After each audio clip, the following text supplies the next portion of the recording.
ये जो इतने सैलाब आ गए हैं, तूफान आ गया, ऑब्वियसली पीटीआई ने अनाउंस भी कर दिया कि अब हमारा वो अभी सिलसिला तहरीक का रुकेगा और इसका एक इम्पैक्ट भी होना था।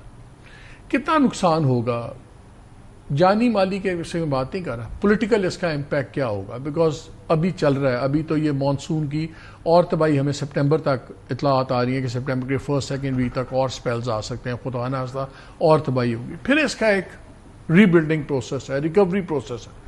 केपी स्ट्रॉन्ग बेस थी पीटीआई की, पहली चीजें बिल्कुल ढीली हुई थी। पहली बात तो यह है मालिक कि आप पीटीआई और इमरान खान को डिस्टिंग्विश करें। पीटीआई एज अ पार्टी कोई चैलेंज ही नहीं है, ना ही कोई इस वक्त कोई उनकी हैसियत है। अली अमीन गंडापुर है। इमरान खान को क्या इम्पैक्ट होगा? जीरो। प्रॉब्लम देखिए, नहीं, मैं तहरीक की बात कर रहा हूं। वर्कर ने तो निकलना था ना, अब तो जेन्युइनली नहीं निकल सकता। जब सैलाब से पहले निकल आए थे। इशू ये सैलाब की वजह से कोई फर्क नहीं पड़ना। इमरान खान का जो इस वक्त इशू है ना, वो ये है कि देखिए, एक तरफ इमरान खान की जात है। 8 फरवरी 2024 को से 65% लोगों ने इमरान खान को वोट किया है। आज आप इलेक्शन कराएंगे, 85% आदमी इमरान खान को वोट करेगा। इमरान खान के कद को फर्क नहीं पड़ रहा, वो ऊपर से ऊपर जा रहे हैं। पीटीआई रुल गई है, और पीटीआई रुल गई है, उसमें डेफिनेटली खान साहब के फैसलों का भी बड़ा अमल दखल है।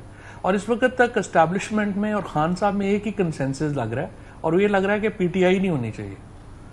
और खान साहब का भी ख्याल है कि पीटीआई नहीं होनी चाहिए। ये जो बुजदार मॉडल जो उन्होंने लगाया है पार्टी के ऊपर, जाहिर है इसके होते हुए तो बुजदार, आपने कुछ बताया लोगों को, क्या कर रहे हैं बुजदार साहब, जो एक जमाने में पहले भी वो माइंस वगैरह की काम करते थे, वो दोबारा अपना काम शुरू किया उन्होंने, कौन सी ऐसी कोई खास बात नहीं है। अच्छा, हाँ, वो उधर वापस चले गए हैं, जिधर से आए थे वहां से वापस। ऐसे ही होता है ना, ये तो जिधर से आए थे वहां तो वापस नहीं गए। हाँ, अच्छा चले वहां से। अच्छा, उसके बाद जो है वो इशू ये है कि आपने जो अली अमीन गंडापुर जो हैं, अब वो इमरान खान को इम्पैक्ट ना हो। ये जो मशवरा दिया जा रहा है, हाँ, हमारे एक दोस्त ने भी लिखा कि अगर वो माफी मांग लें सदके दिल से। आपको पता है खान साहब सिमेंटिक्स के बड़े, उनके लिए लफ्ज बड़ा मैटर करता है। कि मुझे याद है एक बार हम बात कर रहे थे तो मैंने उनको कहा कि आप थोड़ा सा डी एस्केलेट करें, आप भी वहीं थे। तो उन्होंने कहा देखो ये कॉम्प्रोमाइज की बात कर रहा है, हालांकि डी एस्केलेशन और कॉम्प्रोमाइज में बड़ा फर्क था। अगर ये लफ्ज होता है माफी वाफी, इसमें तो इमरान खान कभी भी तैयार होंगे आपके ख्याल में? देखिए, माफी का वर्ड जो है ना, वो तो सोहेल बड़ाई साहब को भी नहीं लिखना चाहिए था। हालांकि ज़ाहिर मेरे तो भाइयों की तरह हैं, and I have like a respect like a elder, और मेरा बहुत ही करीबी ताल्लुक है उनसे। लेकिन वो लफ्ज़ों के भी बादशाह हैं। वो माफ़ी को कई और मानने से चीज़ों से लिख सकते थे, और हमें नहीं पता किस कॉन्टेक्स्ट में बात हो रही थी, क्या बात हो रही थी, जनरल साहब ने किस कॉन्टेक्स्ट में बात की। देखिए, लेकिन होनी तो एंगेजमेंट ही है ना। आप उसको माफ़ी कह लें, डील कह लें, एंगेजमेंट कह लें, दो ही तरीके हैं ना। या तो देखें, मैंने आपके प्रोग्राम में बताया था, जब मेरी खान साहब से आखिरी जो मुलाकात हुई ये पाबंदी लगने से पहले, क्योंकि वो GHQ केस में हम एक्यूज हैं, तो मैंने उन्हें कहा, सर देखें, हम मिलिटेंट नहीं हैं, मेरी तो कैपेसिटी नहीं, मैं तो बंदूक ही नहीं उठा देता, मुझे चलानी नहीं आती। देखिए ना, आपने अपनी PMLN को एक क्रेडिट देना पड़ेगा। उन्होंने इंतहाई नामसाइद हालात में अपने लिए जगह बनाई है।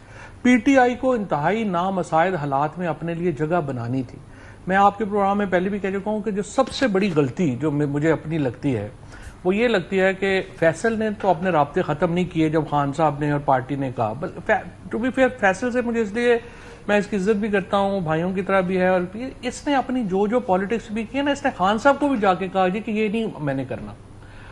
जब उन्होंने हम पे दबाव डाला, तो हमने जो हमारे दोस्ती थी, ताल्लुक थी, जो हम बात कर सकते थे, हमने छोड़ दी। उसके नतीजे में क्या हुआ? उसके नतीजे में हुआ, जो सिर्फ हमारे मुखालफ थे वो जाके एस्टैब्लिशमेंट को बताते रहे, चीफ को बताते रहे, ये आपके खिलाफ है, वो आपके खिलाफ, हमारी बात ही नहीं गई।